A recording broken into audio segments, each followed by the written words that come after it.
Welcome to the Do It All Dad Year podcast, dad-friendly entertainment for you and me. I'm your host, Michael Kornbluth, and this is episode 46, Birth of a Pescatarian Comedian. But first, defending masturbation. We all don't get to wake up to Melania.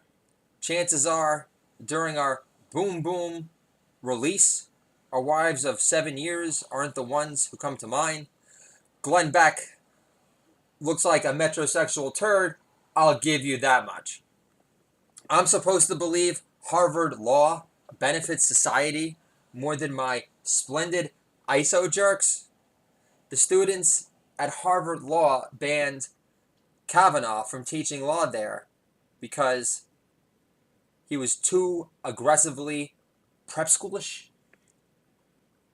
Watching Private Parts with my 3 kids,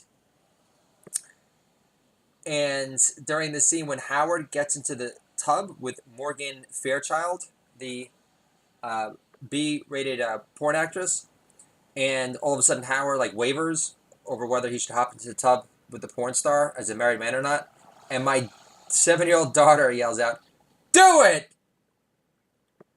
She was talking about me, right? Huh. Is it my do-it-all dad year or not? According to esteemed talk radio great Dr. Savage, you either outgrow masturbation at 13 or you become a degenerate gambler. Or you were liberated by Andrew Dice Clay tapes as a kid and don't feel like a total jerk-off for doing it daily into your early 40s. I'm not making this up. The esteemed talk radio Hall of Fame great Dr. Savage claims you either outgrow masturbation at 13 or you become a degenerate gambler, or you've lost a firm grip on what your Gen X audience listeners cherish most inside. Can I get a holla for some holla? I'm supposed to believe that masturbation is morally damaging. Blowing off your 3 grandchildren 355 days a year for more Whoopi on The View and Stormy Daniels' money shot reveals on CNN and ABC is morally damaging. In the era of Me Too, males must masturbate. It's our only safety rail left. Can I get an amen? I said amen. I'm going to take a sip from my tall boy of Pabst Blue Ribbon for that. Dead air, I don't care. So this piece is called Will You Convert My Son or Not, Rabbi? Because yesterday I had a meeting with my wife, my lovely wife, with a rabbi in Mount Kisco. That reference means nothing. I'm just going to get to the bit. But so we had a meeting. It went well. But I was upset by the arrogant undertone of the proceedings. So let's just get to it. Will you convert my son or not, Rabbi? And have you ever held a real job? You went to rabbinical school, got the second base at sleepaway camp, and did a Masada teen tour of Israel to go all the way. And you haven't looked back since. Correct, Rabbi? Nah. Will you convert my son or not, Rabbi? And does the $3,000 membership fee come with some free pills of Adderall to get my kids through your 3-hour services? Just curious. Will you convert my son or not, Rabbi? Knowing I fell asleep during a Holocaust survivor talk in my alternative school during my senior slump in high school. The weed I smoked back then wasn't even that strong. But I'm off the weed for now. Can we talk? Joan lives. Will you convert my son or not, Rabbi? At home, we keep a pescatarian household. You've heard of the pescatarian diet, right? Rabbi, veggies, fish, plenty of cheese. You know, the original Super Jew Jesus diet. Don't tend to me now, Rabbi. Ha! Will you convert my son or not, Rabbi? Will the lawyer class at your temple resent my 6'4" height and larger than life comedic stature? If you meet a Gentile who says, I hate Jackie Mason, do you immediately and automatically write them off as blatantly anti-Semitic? Ha! Will you convert my son or not, Rabbi? And do any Persian girls go to Hebrew school here to make my daughter feel less self-conscious about her sudden flowering of bushy leg hair at 7? Do Persian porcupine pussies abound? Will you convert my son or not, Rabbi? And have you seen the new Woody Allen film where some guy your age bangs some underage girl? It's a prequel called Crimes and Misdemeanors, the early years. Will you convert my son or not, Rabbi? And will my wife get even nastier stares from the skinnier wives once she takes up the treadmill again? Will you convert my son or not, Rabbi? And if Jews believed in hell, would it be buried in the woods in Hillary Time Kankel's backyard? Joan lives. Will you convert my son, Rabbi, or not? Rabbi says, we still have to draw blood from my son's peckerwood. You can't call it a schlong till you become a man after your bar mitzvah. Isn't that right, Rabbi? Huh? Will you convert my son or not, Rabbi? And what's God's stance on open marriages? Assuming you're not a sneaky Jew carrying on affairs of the heart behind your back. Anybody? Mueller? Will you convert my son, Rabbi, or not? Rabbi says, we still have to draw blood from his future life shooter. You mean, got it. A licensed physician does it. That's so, Rabbi. And the ritual has real meaning for him. I see. Sure. I'm also sure it put some extra shekels in his pocket to pay off his student loans, too. Will you convert my kid or not, Rabbi? What if I told you my kid looks like a baby Trump with the full set of hair? I could have said Richie Rich, but that reference is more dated than Yiddish. Right, Rabbi? You're Gen X, aren't you? Will you convert my son or not, Rabbi? That was another sip of Pabst ribbon. More dead air. I don't care. Want to stay lubricated for you guys. Still plenty more A-list material to come. Will you convert my son or not, Rabbi? Will your congregation really accept my baby boy as a real deal Jew and his chosen blonde Jesus girls? I could sell a lot of them for $5,000 a pop on Chinese eBay if I wanted to. Easy. Will you convert my son or not, Rabbi? Assuming I pass, I'm paying your $3,000 membership fee and $2,000 temple maintenance costs for just entering the building. No wonder Catholics have so much left over for donations. Will you convert my rabbi or not? Rabbi says, we still have to draw blood for my son's peckerwood, but if it's only a prick, he'll still have 50% Gentile left. I don't get it. So this is Louis C.K.'s Comedy Cellar Comeback. He performed a set earlier this week, which inspired this new material for you all. Here we go. Sorry, guys. You know, Ron White is able to drink a scotch on stage. I don't understand why I don't have the right to, take a breather from my American-made Pabst Blue Ribbon, the hipster beer of choice. It's a Pilsner, actually, and one of the better tasting ones. And definitely not a 400-calorie bomb like your standard IPA or double IPA. So here we go. Louis C.K.'s Comedy Cellar Comeback. And I do have some connection to Louis.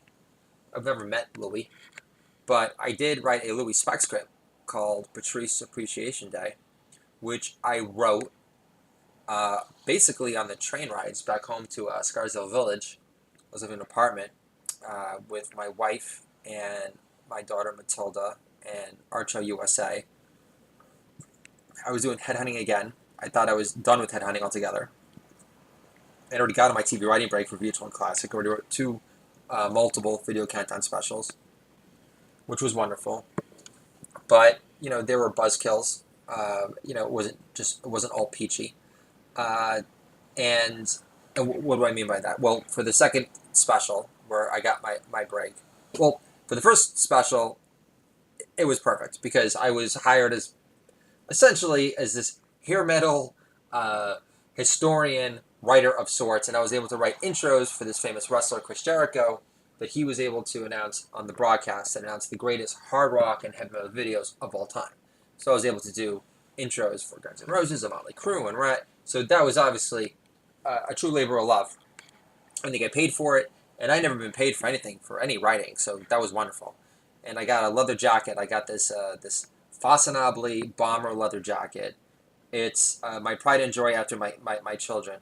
And wife almost divorced me over it because I had not been bringing home any bacon. And I spent probably around $700 on it. I think my paycheck was like $2,000 for like 4 days worth of work. It was supposed to be 5 days, but I banged out in 4. But I told my wife, I said, listen, this is symbolic purchase.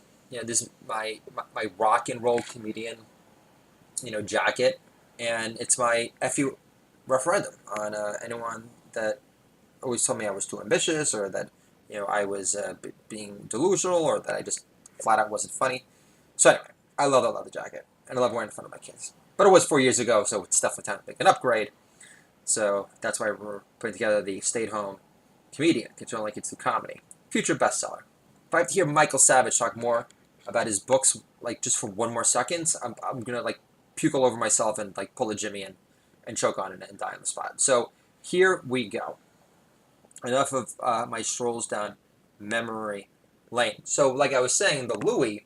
So I will share this because I was watching Private Parts last night, and I love that one scene where Allison goes, I heard you in the radio, you're being very honest, and I love the part where you're just like being you, and it wasn't like your Doobie Brothers, shtick. So I figured I'd draw some inspiration for that, see if it makes a difference. I have no idea.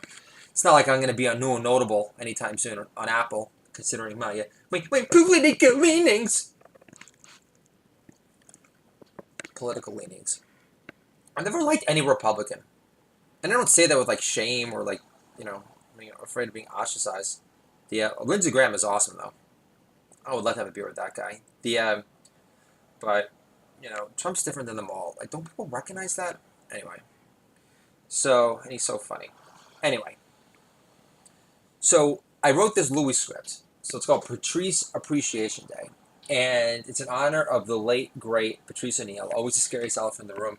And he was wonderful. I loved him. I remember discovering him on Tough Crowd when I lived in Hermosa Beach. And I used to hang out with my friend JT. Hope you're listening, brother. Even though you used to make very tasteless Holocaust jokes, I still loved you. And, we had a great time in Hermosa. And I haven't acknowledged our past friendship on this podcast yet. And we had a really good time at Hermosa Beach. A little annoying that you told me not to date Brooke when she was smoking hot and a Southern Belle. And, you would have.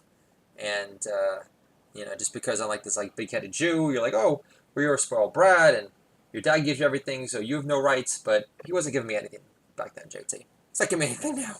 So he is providing for Arthur's pre-K, but that was offered I didn't ask for. So, and that's only so he could feel more evolved and better about himself than he already does. So that's a different story altogether. But JT, I love you. I remember celebrating New Year's with you in Manhattan with our old friend Gerard.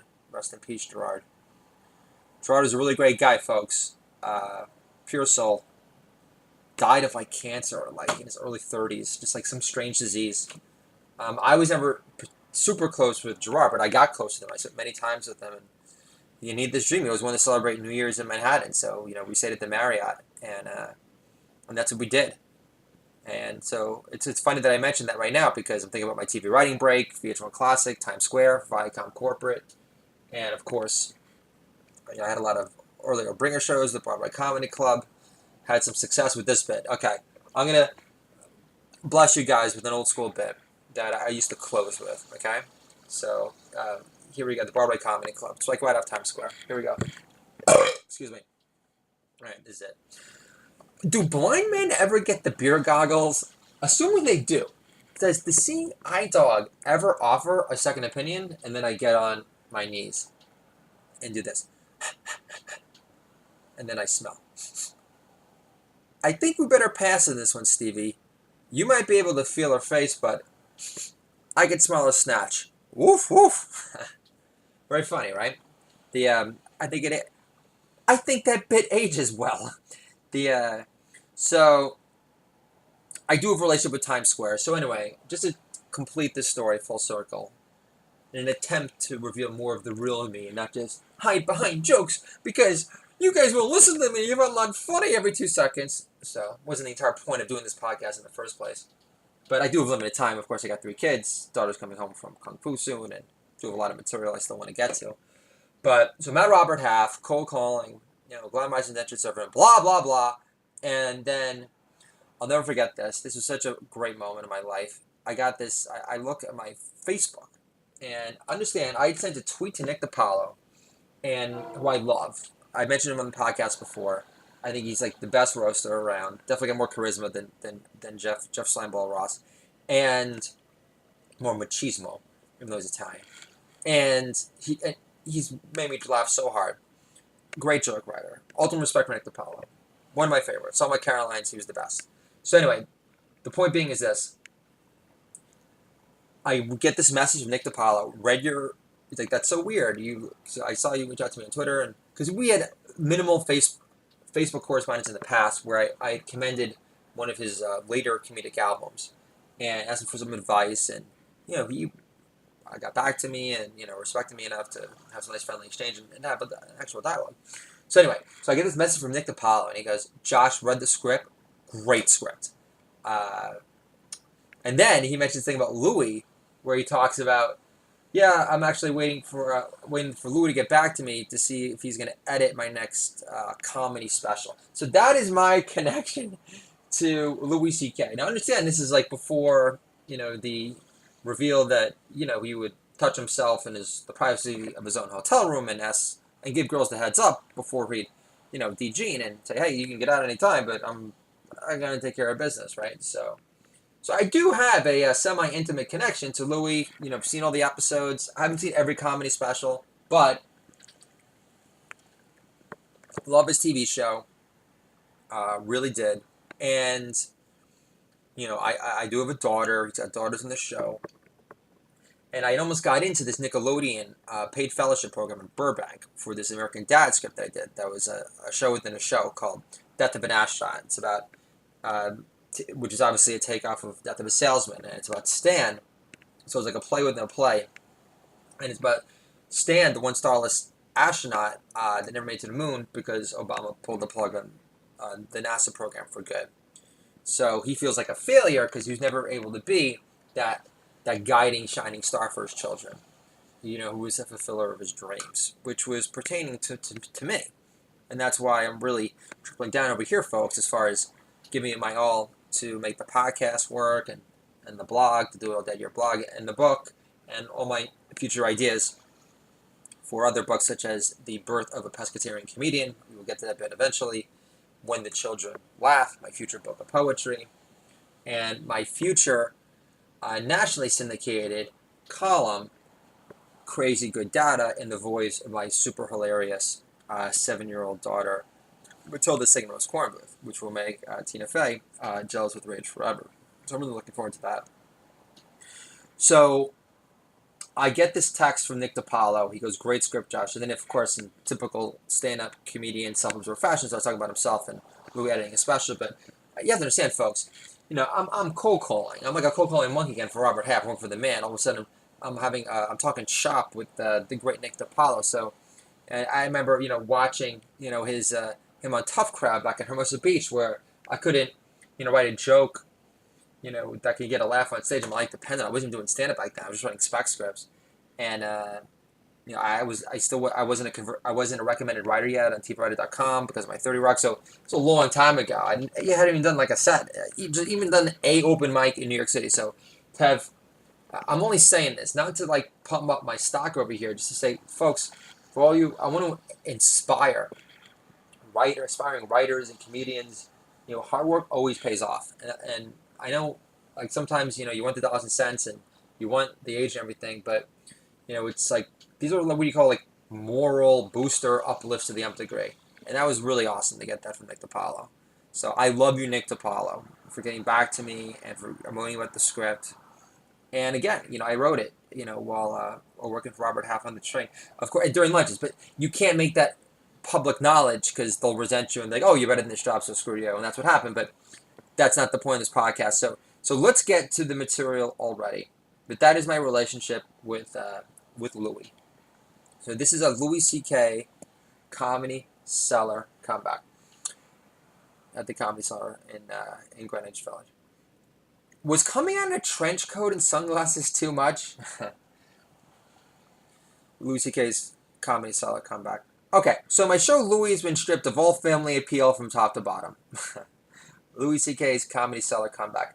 I won't jerk you around. I still jerk off to Sarah Silverman.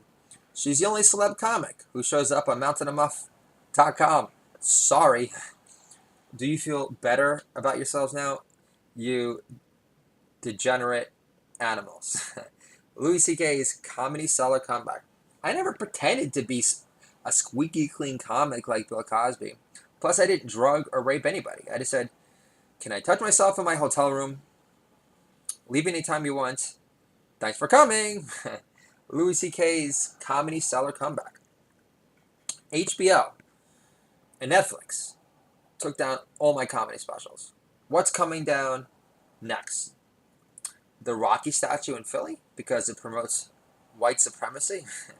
Knowing Rocky whips Mr. T in his comeback fight in Rocky 3. I love that joke. Louis C.K.'s Comedy Cellar comeback. Can Ashley Judd stop acting like a real victim of rape? So she refused to watch Harvey Hair Clumps Weinstein shower himself down in his 4-star suite at the Four Seasons. Also, Ashley Judd comes from music royalty in Kentucky, so it's not as if she's never judged a fat pig at the county fair before. Louis C.K.'s Comedy Cellar comeback. I always thought touching myself was a non-aggressive safety rail from STDs, unwanted sexual advances, and questionable consensual sex. I also gave these female comics a heads up before degening within the privacy of my own hotel room, which wasn't chump change. That was a stupid add-on, but I think it's relevant. So there you go. There's Louie's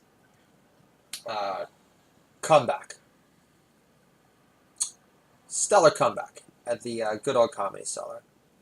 I have done sets at the Comedy Cellar before Louie made it impossible to do bringer shows there again. But had some really good sets there. I actually got banned from the Comedy Cellar. I'm probably still banned from the Comedy Cellar. True story. So I'm doing really well. I had a great Heather Mills joke that I opened up with. I was like, I relate to like Harry Potter and Englishmen have no taste in the women, and I don't remember the bit, but it was a great opener. Every time I've had a good opener, every time I've gotten laughs from my opening bit, I've killed and I've had a great set. Every time where I haven't, it's just been so-so, and you can't say in any objective fashion that I've killed it all. So it's very important that you have a very solid opening joke, and it was a packed crowd. It was really hot. I had a lot of friends, a lot of people that showed up. And this girl, Holly, who I worked out that Seeing Eye Dog bit with in my office. I love you, Holly. You were a real big believer. I mean, really appreciate all the love and support you gave me, back in the day. Very happy you found true love, because, you deserve the best.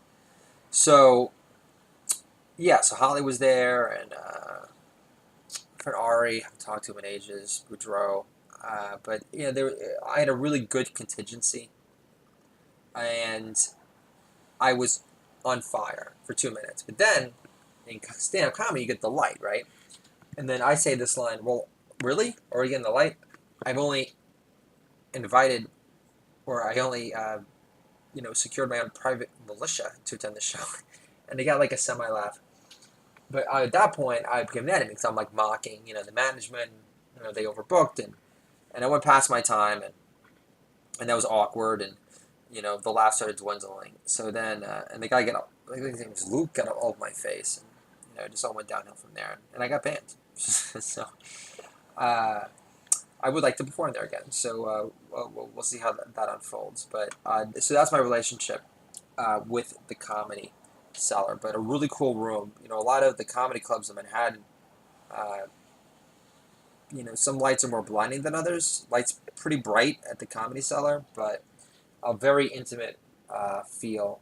I totally understand why Jim Norton, those guys, love to perform there. Greenwich Village, Dylan, John Rivers, all these people, used to basically, Jimmy, Cafe Wa, they all, develop their artistry, down there. So you definitely feel, cool creative magic in the air, for sure. And so something to check out if you are not from New York and you were going to be there. If you're going to see comedy anywhere, see at the Comedy Cellar, either there or Caroline's. I performed once at Caroline's. It was for a contest for a reality show, like Who Wants to Be the Next Great Roaster. And I was hosting an open mic back then at this place called Tejean on like 40th Street and like 10th Avenue. Basically, the most decrepit, dumpy area throughout all of Manhattan. There aren't that many left, to be honest with you. It was in the basement. I was one guy, Matt Nagan. He's like directing independent films now. I always thought he was funny. And he said, "This is where hookers go to die," or something like that. It was a funny line. I called him a cummer. He's like, "No one's ever called me a cummer." So I'm glad Matt Nagan's doing well. Love you too, bud. And his teacher went to Cornell. I went to Ithaca myself, otherwise known as Cornell's retarded next door neighbor. But I was in the distinguished Roy H. Park School of Communication, so I could take some bong hits of some exceptionally strong, sticky, icky weed and not manage to stutter every other 2 seconds. So I was hosting open mic back then. This guy who used to come to my mics would say, "Hey, listen, I think you'd be really good for this. You should audition." So I did. So that was my first time at Caroline's on Broadway, and definitely more upscale than the Comedy Cellar. Much more grandiose, way bigger. Bill Hicks performed there. Great pictures, comedians on the walls, of course, and it's definitely more big time. Definitely, the main room there is fantastic. But so there were 3 judges. I never performed in front of 3 judges. And I knew that I was off to a good start because they said, "Who are you going to roast?" I said, "Justin Timberlake." My camera crew asked me that question anyway. And this is my first joke. Justin Timberlake is like George Michaels. He sings, dances, and sucks. So there you go. So this is Matt Damon as Brett Kavanaugh on SNL. Did you know female dragonflies play dead to avoid sexual assault? Bill Cosby's 60-plus victims call this wishful thinking. What? I owe my career to Harvey Weinstein, that sick bastard. Matt Damon as Brett Kavanaugh on SNL. The snot-nosed punk I played in School Ties was never a far cry from reality. More Matt Damon as Brett Kavanaugh on SNL. My best friend thought it was a good idea moving to New York to slow down his drinking. That's like Eddie Murphy moving into his own pad in West Hollywood to curb his enthusiasm for cruising. I'm not a good enough actor for Australia to let my family move there after all. Foreign accents aren't my forte. Neither is writing. Kevin Smith punched up Good Will Hunting. You've seen my interviews. So, we did call this episode 46, Birth of a Pescatarian Comedian. So, I know that you've been eagerly awaiting, so I think we need to get to it right after I take this one last luscious sip from my paps. All right, here we go. Birth of a Pescatarian Comedian. I didn't have much of a choice. Girlfriend, now wife, pitches, "I'll let you raise our future kids Jewish if we raise them pescatarian. Jesus was the original super Jew. Sold." Birth of a Pescatarian Comedian. Scientifically, the pescatarian diet has been proven to be the healthiest diet for guys who'd rather nosh on primo smoked salmon than burp up fish oil supplement residue. Can I get a holla for some holla? Birth of a Pescatarian Comedian. The pescatarian diet is like the Mediterranean diet without fussing over whether you fry up your Greek omelet in butter over olive oil compared to your little Greek landlord who doesn't have much lineage working in his favor. Birth of a pescatarian comedian.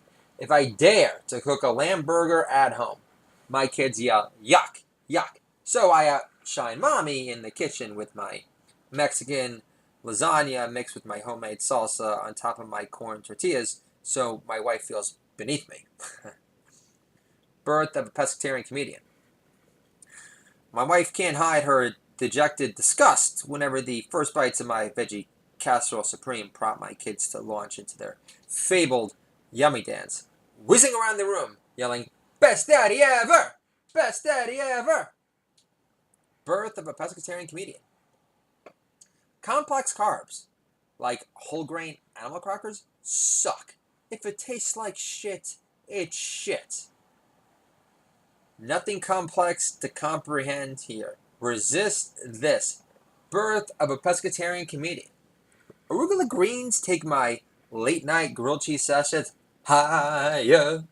Plus, the next morning, I don't feel so bitter about my mom raising a fat fuck on pure P&Js alone. I only curse for emphasis, so fuck you, Dr. Savage. That makes me degenerate, then I don't care. Birth of a pescatarian comedian. That's a real moment. Thanks, Howard. I'm a smoothie, no hemp powder lover. Hemp powder is indigo girls performing naked. Gross. Trust me. Birth of a pescatarian comedian. No peanuts at school? One of the kids is allergic. No Snoopy shirts either? Arthur loves his Snoopy shirt, where Snoopy is sporting an Uncle Sam hat. Let me guess. It's too military recruiter pushy for the parents' taste. Great joke, I know. Excuse me. That's the deplorable degenerate there, Dr. Savage. That's not funny because I just burped in a podcast. Jack Parr. Jack Parr. The most boring Gentile of all time.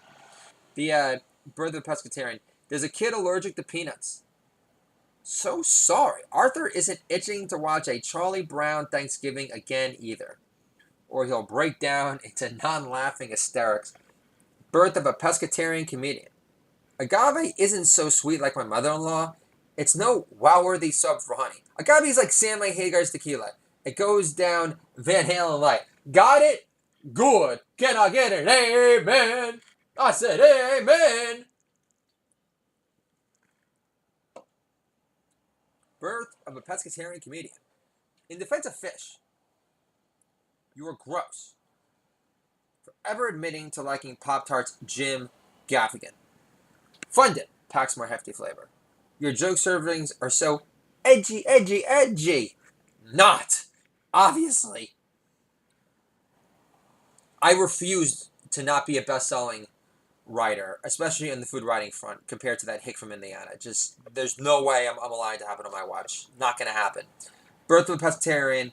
Birth of a pescatarian comedian. Greek yogurt has double the protein of regular yogurt. So that's why my little Greek landlord can't bench press twice his weight easy. Birth of a pescatarian comedian. Jenna Jameson does the keto diet good. She dropped crazy weight. Plus, Jenna Jameson was a real porn star. She's retired. Calling Stormy Daniels a porn star is like relegating Lexington Steele to a mere sideline freak. Very popular African-American male porn star, in case you guys are not understanding that reference. I'm not going to talk about, oh, I'm Michael Savage and I'm too far ahead of the rumors they say in the nightclubs because you're not following me because my torrential tsunami of thought is just leaving you in the dust and you just play perpetual catch up and I'm just too deep and truthful for your taste. Blah, blah, blah. Birth of a pescatarian comedian. Cauliflower or cat piss? That is the question. Before you cook it, of course. Birth of a pescatarian comedian. So, You give up chicken parm for shrimp parm. Rocky gave up egg and cheeses when he trained to fight Apollo. You are what you eat, fellas. So are you chicken shit or not? The end. And for the record, yesterday my podcast was called Daddy's Not Pescatarian. Well, I have been this week.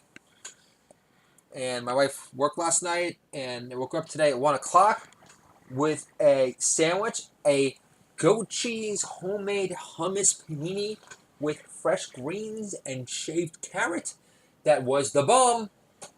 You could say I went a little heavy on the garlic, but never made homemade hummus before. And it was phenomenal. And understand a little tip over here. Fried it up in a little butter with the bread that gets it like extra crispy. And you were made in the shade. And so offer that for your wife or significant other. And, you could feel a semblance of leverage in your favor, tilt in your favor again. So that was nice. And got my veggie casserole supremo baking in the oven right now. And we're going to wrap up this podcast. I did have some more material I wanted to share, but I could wait till tomorrow. This will be the first time ever we'll be doing back-to-back-to-back podcasts. It's been very productive here on the stay-at-home comedian remote work front. Having this new game plan, attack plan for the stay-at-home comedian. I've really been banging out chapters, and you guys have been able to enjoy this material. And I just want to give a shout out to Stag's Plumbing. So, folks, on a lot of this material, that you end up hearing, it's because I use hashtags on Twitter. Understand, I own literally my 12 feed because I keep on getting my accounts frozen, and then things I'm shouted about, and that means no one can read my jokes, and then I literally start new accounts. But so I use hashtag entrepreneur, private equity, edtech, and I don't know the names of these people because they're not really available. It's not like I've had drinks with these people, but I just want to tell all of you, I love you all, and you guys have been the best comedy buddies I've never had. I did do an old podcast, my love affairs with strangers on Twitter, and that's now I'm talking about. There's with Facebook, you can't get engaged on material because it's old friends, fake news friends, and there's bias, and people don't want to really go on the limb. But Twitter is still the Wild Wild West as far as I'm concerned. So I love you all, as I've stated before, because you've definitely your retweets validates my improvement in terms of trusting my community instincts and going for it, and my confidence really helped my confidence blossom. So thank you all, Stag's Plumbing. I love everyone that's downloaded this podcast. Numbers keep on trickling up, and I have to assume from the bottom of my heart that you guys are enjoying what I have to say, and you are enjoying watching my comedic evolution unfold in real time. So thank you so much for being a part of that beautiful blossoming metamorphosis process. And I will keep on pumping these out, and I can't wait for the eventual release of the Stay-at-Home Comedian, because good children and kids with comedy can make our children great again. This is the Do It All Dad Your podcast, dad-friendly entertainment for you and me, and I will talk to you guys soon.